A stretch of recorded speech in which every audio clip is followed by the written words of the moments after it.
नमस्ते। अधिकतर लोग सोचते हैं कि क्या योग से हम अपनी बीमारी को ठीक कर सकते हैं या नहीं, तो उन्हें बहुत ज़्यादा विश्वास नहीं होता है और इसकी वजह से उनको बहुत सारी दवाइयाँ खानी पड़ती हैं, अलग अलग ट्रीटमेंट्स लेने पड़ते हैं। जबकि आप योग के द्वारा अपने आप को पूरी तरीके से डिटॉक्स कर सकते हैं, आप अपने शरीर को क्लीन कर सकते हैं। जब आपका शरीर शुद्ध होगा, क्लीन होगा, आपका रक्त यानी कि आपका ब्लड क्लीन होगा, उसके अंदर कोई टॉक्सिन्स नहीं होंगे, आपके सभी अंग अच्छे तरह से अपने काम कर रहे होंगे, तो आपके शरीर में बीमारियां आएंगी ही नहीं। तो इसलिए आपको योग ज़रूर करना चाहिए। और आज हम एक ऐसे ही प्राणायाम की बात करने वाले हैं जो कि सबसे बड़ा प्राणायाम माना जाता है, क्योंकि इसके अंदर शक्ति है कि ये आपके पूरे रक्त को शुद्ध कर सकता है, आपकी पूरी बॉडी को डिटॉक्स कर सकता है। ना सिर्फ शरीर को, आपके मन को भी। तो यानी कि मन की बात हो या शरीर की, हर एक का शुद्धिकरण बहुत ज़रूरी है। तो आप इस प्राणायाम के नियमित अभ्यास से अगर आप 3 महीने इस प्राणायाम का प्रैक्टिस करते हैं, तो 3 महीने के अंदर आपके ब्लड के अंदर जो टॉक्सिन्स होते हैं, आप उनको दूर कर सकते हैं। तो आज इसी प्राणायाम के बारे में जानेंगे पूरा डिटेल से, कैसे इसका प्रैक्टिस करना चाहिए और कैसे ये आपके मन पर, शरीर पर काम करता है। और इस प्राणायाम को भगवान शिव ने, जो कि योग के जिनको आदि योगी भी कहा जाता है, यानी कि योग की शुरुआत वहीं से हुई, तो वो भी इस प्राणायाम को सबसे बड़ा प्राणायाम मानते हैं कि इस प्राणायाम के द्वारा आप अपने आप को अकाल मृत्यु से भी बचा सकते हैं, यानी कि एक स्वस्थ जीवन जी सकते हैं अगर आप इस प्राणायाम का नियमित रूप से अभ्यास करते हैं और सही तरीके से अभ्यास करते हैं। आज के टाइम में अधिकतर लोग अब बहुत अलग अलग तरीके की बीमारियों से परेशान हैं, पीड़ित हैं। बहुत कम ऐसे लोग होंगे जो पूरी तरीके से स्वस्थ होंगे। तो इसके लिए बहुत ज़रूरी है कि हम अपने आप को योग में लेकर आएं और प्राणायाम में स्पेशली नियमित अभ्यास ज़रूर करें, क्योंकि योग के नाम से हम सिर्फ जानते हैं कि आसन का अभ्यास, जबकि योग अधूरा है जब तक कि आप उसमें प्राणायाम का अभ्यास नहीं करते हैं। तो प्राणायाम में बोरियत भी आपको इसीलिए आती है क्योंकि आप उसके महत्व को, उसके सही जो तरीका है उसको नहीं जानते। जब आप उसके महत्व को जानेंगे तो आपको बिल्कुल बोरियत नहीं आएगी और आप बहुत मन से प्राणायाम का प्रैक्टिस कर पाएंगे। तो चलिए जानते हैं नाड़ी शोधन प्राणायाम का तरीका। पहले बेसिक तरीका जानेंगे, फिर उसका एक जो अगर आप अभ्यास करते हुए जब आप एक सही तरीके से करने लगेंगे तब कैसे करना है उसको। तो पहले बिगनर्स के लिए देखते हैं कि बिगनर्स अगर आप हैं तो कैसे आपको शुरुआत करनी चाहिए। तो इसके लिए देखिए करना क्या होता है। सबसे पहले कोशिश करें कि अपनी इन दोनों उंगलियों को इस तरीके से फोल्ड कर लें, अपनी इंडेक्स और मिडिल फिंगर को। शुरुआत में थोड़ा सा मुश्किल लगेगा, 1-2 दिन में आदत बन जाएगी।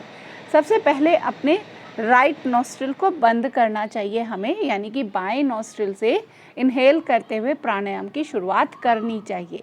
तो हम सबसे पहले अपने राइट नॉस्ट्रिल को बंद करेंगे और 1 वीक लगभग आप इस प्रैक्टिस को ही कंटिन्यू करेंगे। तो इसमें क्या करना है, जितनी देर में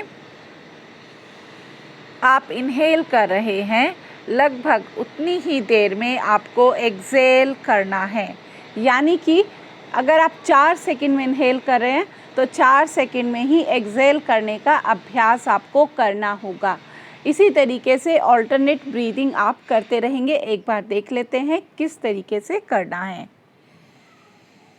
लगभग 4 सेकंड में हमने इनहेल किया, फिर 4 सेकंड में ही राइट साइड से एक्सेल करेंगे। अब आपने राइट साइड से एक्सेल किया तो वापस राइट से ही इनहेल करना है। इधर 4 सेकंड से इनहेल किया और फिर लेफ्ट से 4 सेकंड में ही एक्सेल करेंगे। तो ये एक बिगनर्स के लिए तरीका है कि बराबर समय में इनहेल और एक्सेल का अभ्यास वो सीखें। तो इसमें श्वास आपको कहाँ तक ले जाना है, शुरुआत में आप धीरे धीरे लंग्स तक अपना ध्यान रखें और फिर धीरे धीरे नाभि तक, यानी कि जब इनहेल करें तो श्वास को नाभि तक पहुंचाना है, ठीक है। और एक्सेल करते हुए भी पूरी तरीके से एक्सेल करना है।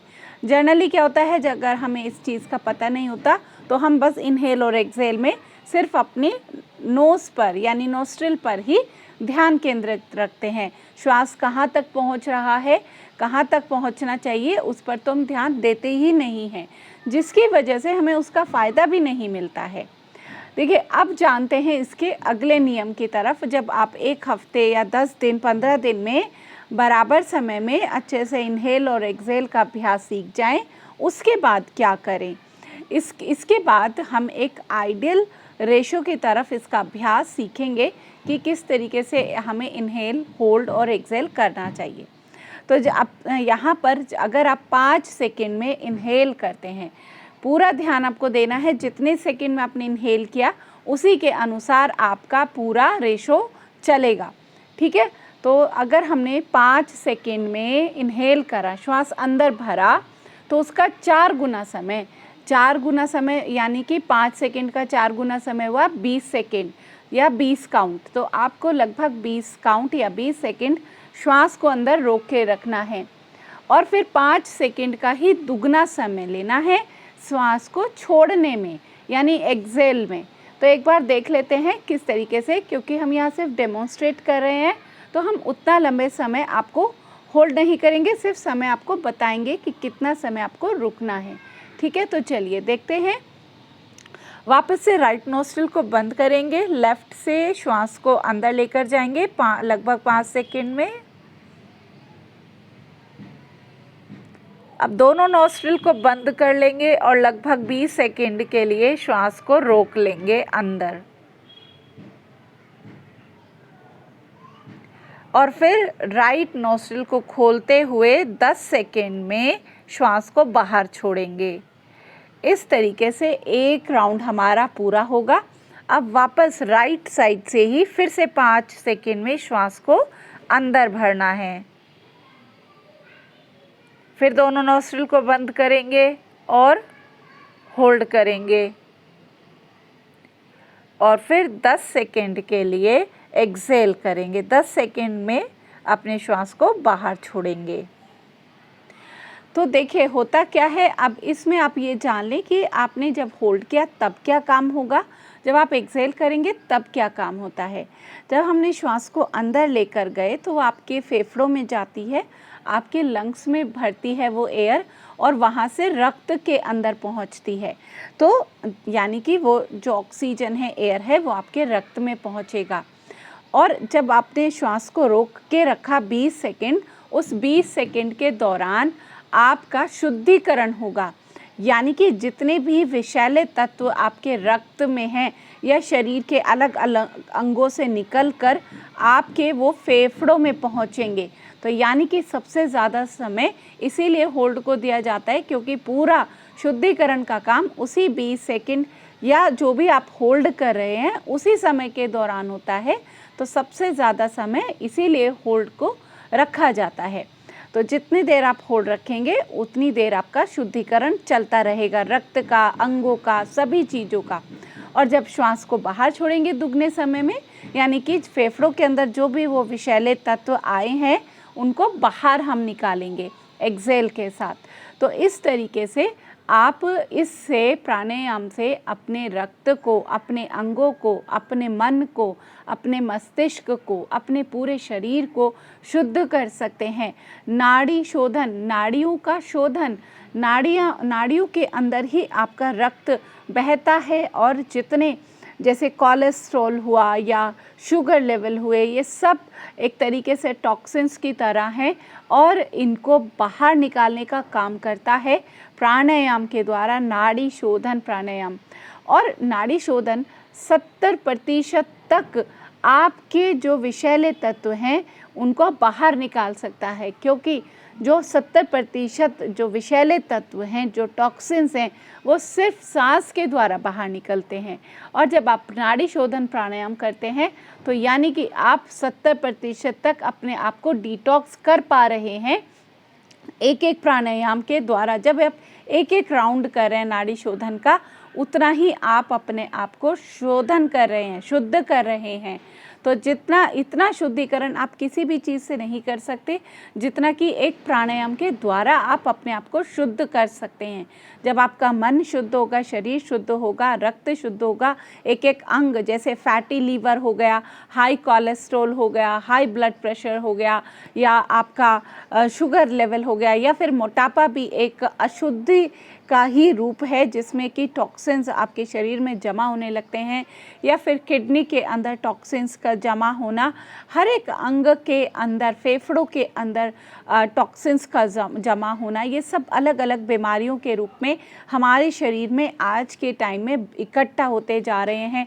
नसों की दिक्कतें होना, नर्वस सिस्टम की प्रॉब्लम होना, मस्तिष्क का मानसिक रोग होना, या मेमोरी वीक होना, कंसंट्रेशन वीक होना, कॉन्फिडेंस कम होना, ये सारे रोग अशुद्धि के कारण ही आते हैं। तो इन सब रोगों को आप ठीक कर सकते हैं अगर आप नाड़ी शोधन का डेली प्रैक्टिस करते हैं। अब जानते ये हैं कि कितने समय तक करना चाहिए, और ये कि ऐसा प्राणायाम है जिसका कोई साइड इफ़ेक्ट नहीं है। आप इसको जितना करते जाएंगे उतना ही अपने आप को शुद्ध करते चले जाएंगे। तो इसके लिए आपको डेली 5 मिनट से तो शुरुआत करनी ही है। अगर आप एक बिगनर भी हैं तब भी मिनिमम 5 मिनट तो नाड़ी शोधन करना ही है। लेकिन अच्छा रिज़ल्ट पाने के लिए आपको नियमित रूप से 10 से 15 मिनट, अगर 15 मिनट आप करते हैं तो आपको बहुत अच्छे 15 मिनट अगर आप डेली प्रैक्टिस कर लेते हैं तो बहुत अच्छे रिज़ल्ट आपको मिलेंगे। आप अपने आप को पूरी तरीके से शुद्ध कर पाएंगे, एनर्जी लेवल आपका बहुत अच्छा हो जाएगा, आप पूरा दिन स्फूर्ति भरे रहेंगे और अपने सारे काम अच्छे से कर पाएंगे। तो इस तरीके से 10 से 15 मिनट डेली इसके लिए प्रैक्टिस करें।